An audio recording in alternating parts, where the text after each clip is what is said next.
நான் உங்களுக்கு சொல்லப் போற இந்த 5 சென்டென்சஸ நீங்க தெரிஞ்சு வச்சுக்கிட்டீங்கன்னா, உங்களோட ஃப்ரெண்ட்ஸ் அண்ட் ஃபேமிலி கூட பேசுறப்ப நீங்க ஈஸியா இங்கிலீஷ்ல பேச முடியும். என்னன்னு பார்க்கலாமா? ஃபர்ஸ்ட் சென்டென்ஸ் என்னன்னா, "கிவ் மீ எ மினிட்." ஒரு நிமிஷம் இருங்க அப்படின்னு சொல்லுவோம் இல்லையா? அதுதான் கிவ் மீ எ மினிட் அப்படின்னு இங்கிலீஷ்ல சொல்றோம். Second sentence "Jal do it in a bit." அப்படின்னா, நான் இப்போ உடனே பண்றேன் அப்படின்னு அர்த்தம். "ஐல் do it in a bit." அடுத்தது "ஐ am on my way."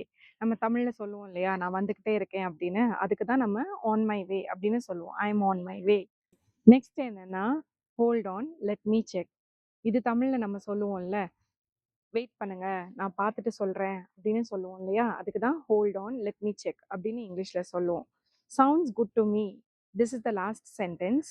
Sounds good to me அப்படின்னா, எனக்கு இது நல்லதா இருக்கு, எனக்கு இது நல்லதா படுது அப்படின்னு சொல்லுவோம்ல, அதுதான் this sounds good to me அப்படின்னு நம்ம சொல்லுவோம். ரொம்ப சிம்பிளான சென்டென்சஸ் தான். பட் மறக்காம இத உங்க ஃப்ரெண்ட்ஸ் கூட பேசுறப்ப நீங்க பேசி பாருங்க.